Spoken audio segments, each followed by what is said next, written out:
Right when I get out of bed, I literally roll over, get into like a little downward dog position, and focus on the inhale, big, slow, controlled, and the exhale.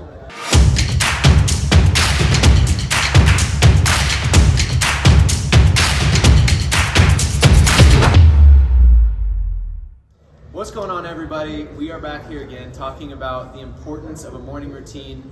Master your morning. Everyone can do it. Jeron and I are going to talk a little bit about how we master our morning. Today, it's all about the breath and movement. You see we got a little yoga character down here, and then just some keywords, inhale and exhale. Super easy, super important to kick your day off. So I'd like to start by saying, asking the question, how long can you survive without food? Pretty long time. People have fasted for like a year. How long can you survive without water? 10 days, maybe 7 days. How long can you last without a breath? Not that long. Yeah, for me, like 3 minutes. So not even, no, like 45 seconds. So to me, I was just trying to, again, reverse engineering it, thinking, how can I get the most out of my morning? Because I feel like I've always got to be on point, being in a relationship, being a business owner, always wanting to be ahead of the pack and leading. So I just reverse engineered and said, okay, if I can just focus on my breath in the morning, in my movement. So this is like before water or anything. It's like right when I get out of bed, I literally roll over, get into like a little downward dog position, and focus on the inhale, big, slow, controlled, and the exhale. And to me, it helps increase, or for anyone, it helps increase blood flow. It helps get your heart or your temperature up, and that helps get your body into a ready state. So you're waking up quicker, faster, but slowly. So it's not like I'm jumping into a hard workout. So I'm never like that.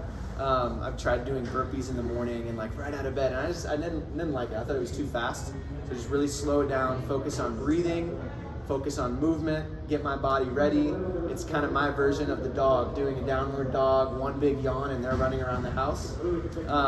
So that's how I take and approach my morning. I focus on the breath and movement very first thing. I know we've discussed before different techniques. So what are your things that you like to do regarding breath and movement right out of the gate? I mean, you mentioned a lot of things that I already do, just kind of in a different format. And when I look at the breath and movement, I look at them together as breathing through a movement. And it's something I learned when I started doing more yoga, when I was training for the NFL Combine, and then through my first years in the NFL in Miami, working with a private yoga instructor and her really emphasizing certain things. And I started to learn, okay, when I can control my breath and use it to my advantage rather than just be exhausted and out of breath after running a bunch of sprints or getting worked up and stressed out throughout the day, and allowing that tension to build in. I was so surprised at all the good things that could come simply by controlling my breath, regulating it, and working it all throughout my body and having it be one with movement together. So for me, I like to get up, I like the down dog, I like a child's pose, I like to move through a simple, quick and light yoga flow. One of the awesome resources we include in our Apex 365 portal. If you're in there, be sure to check it out. If not, get in there. But I love to kind of move through what you've listed here. I have tight hips, so this pose right here is one I'll hop into. Just breathe, relax, and let my hips open up, especially after a long day, so something maybe more in the evening. Right here, the Warrior 1, the Warrior 2, things of that nature. I usually hop into those maybe in the beginning, or if it's not right when I wake up, it's right when I'm about to start the workout. So getting my breath in tune before the workout, before it's really going to be challenged and taxed, just to get it mentally ready. That's my approach. Yeah, so it's funny because you threw out a couple of yoga names, and like for me, I've always just been like, I don't even like to think that hard. I literally just get out of bed. I'll like lean on my bedpost, do a deep squat, lean left and right, and I'm sitting trying to get my butt to my heels, open up the hips. I focus basically from the toes up. So I'll try to move around the ankles, get the ankles flexed a little bit, focus on the hips, because if I can get the hip flexion, I can also loosen up the back at the same time, and then just like roll around my shoulders. So I try to just dumb it down so much because I don't want to have to think about it. So I literally will roll out of bed and just start like moving around a little bit, but the breath is the consistent part of that. And I feel like it's been a way for me to really just like tune out the rest of the day, because your thoughts start going there. focus on your breathing. When you count your breathing, it really helps you slow down that mind, that monkey brain that you get. Yeah. So I really focus on that. I feel like that is something tangible that I could really like grasp myself and implement into my morning routine, which is why I recommend it to everybody.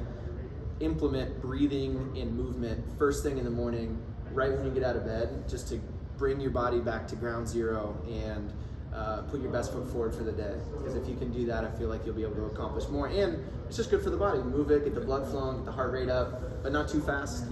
Just like ease into it and just check that off your list. And if you accomplish that, we can accomplish the next thing that's on our to-do list. So no doubt. And I have one other story, because our coach used to say all the time, and a lot of the kids I was playing with in college was like, "What the heck are you talking about?" And whenever we run, be out of breath, run back-to-back plays, 2-minute drill, things like that, he'd just say, "Control your breathing." I was like, well, that's easier said than done, because you're just standing here and I've been running and taxing my body to the max.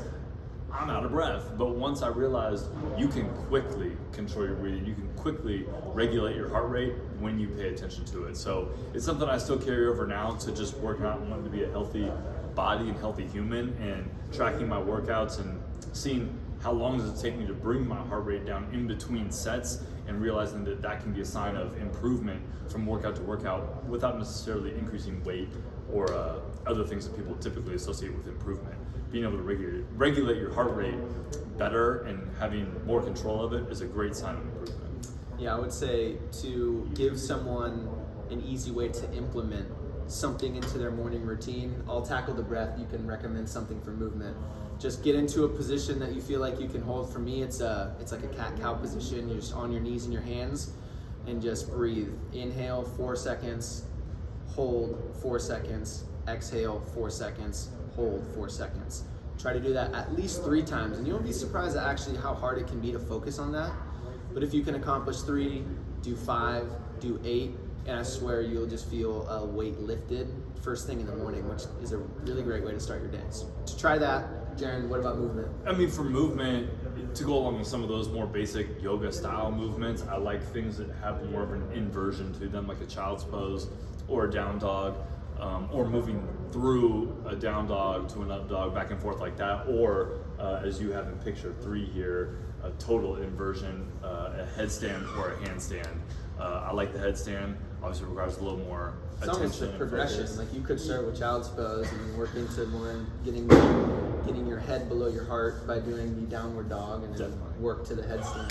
Definitely. It wasn't something that I jumped into overnight. I learned it progressively over a series of sessions and practices. So don't feel bad if you're not there yet. It takes some time.